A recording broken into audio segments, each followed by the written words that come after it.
Hello बच्चों, let's see the question. In the given figure, a diode D is connected to an external resistance capital R.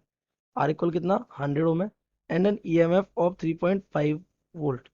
और कितना एक 3.5 volt के EMF से connected. If the barrier potential developed across the diode is 0.5 volt. तो ये हमारा 0.5 volt का एक barrier potential उसमें लगा हुआ है. The current in the circuit will be. Circuit में क्या बताना है करंट कितना होगा. First option 35 milli ampere, second option 30 milli ampere, third option 40 milli ampere, fourth option is 20 milli ampere. So let's see the key concept of this question.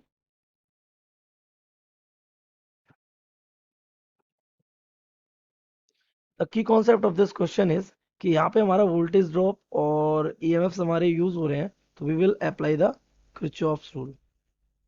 क्या use करेंगे यहाँ पे? हम करेंगे Kirchhoff's voltage rule. What is the Kirchhoff voltage rule? तो Kirchhoff voltage rule कहता है कि अगर कोई एक हमारा क्लोज सर्किट है जिसमें हमारे कुछ रेजिस्टर्स लगे हुए हैं और कुछ सेल्स हमारे इसमें क्या हो रखे हैं, यूज हो रखे हैं, समथिंग लाइक दिस. इनका कुछ ईएमएफ रखा है और इनका कुछ रेजिस्टेंस है. तो इस सर्किट में टोटल पोटेंशियल ड्रॉप्स जो होंगे including the EMFs as well as the resistors. तो ये जो टोटल इसका पोटेंशियल ड्रॉप्स होंगे EMFs along with it will be zero. ये कितना होगा? जीरो होगा. तो एक सर्किट का टोटल पोटेंशियल ड्रॉप यानी कि प्रोवाइडिंग वाला भी और कंज्यूम्स वाला भी, ओवरऑल सम कितना रहता है? जीरो रहता है. तो इस बेसिस पर हम अपने सर्किट को एक बार रीड्रॉ करने की कोशिश करते हैं. ओके, तो हमें क्या, सबसे पहले एक डायोड गिवन है ये, और डायोड का हमारा पी सेक्शन किससे कनेक्ट कर दिया हमने? बैटरी के पॉजिटिव टर्मिनल. और जैसे ये बैटरी के पॉजिटिव टर्मिनल से कनेक्ट होगा, ये कौन सी वाइसिंग चला जाएगा? This becomes forward biasing. उसका रेजिस्टेंस हो जाएगा कितना? जीरो. कोई प्रॉब्लम नहीं. आगे आएंगे तो आगे इसमें क्या, एक रेजिस्टेंस ऑलरेडी अलग से कनेक्टेड है, कितने ओम का? इट इज ऑफ 100 ओम.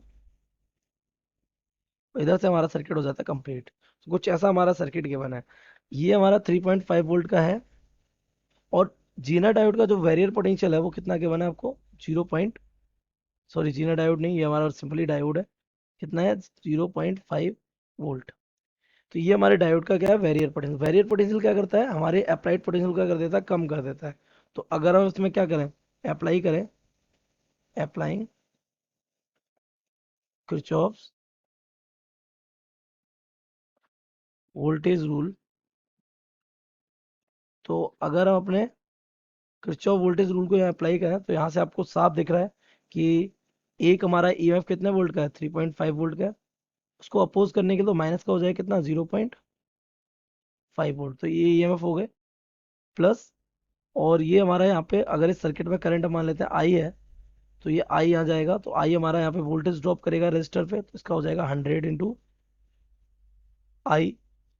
और ये माइनस होगा क्योंकि ये ड्रॉप हो रहा है. ये वोल्टेज कैसा हो रहा है? ड्रॉप. यहाँ पे भी ड्रॉप हो रहा तो माइनस था. और इक्वल होगा किसके? जीरो के. तो this becomes what? 3 plus minus plus minus minus हो जाएगा. This becomes 100 I. इक्वल क्या हो जाएगा? 3.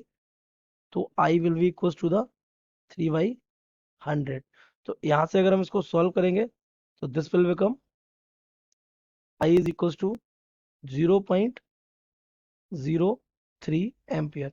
और मिली एम्पियर में अगर इसको कन्वर्ट करेंगे तो I will be equal to the 30 into 10 to the power -3 ampere. और we can see the 30 milli ampere. So if we match the option 30 milliampere, second option is correct. So we can say the correct option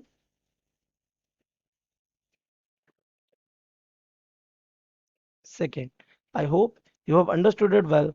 Best of luck.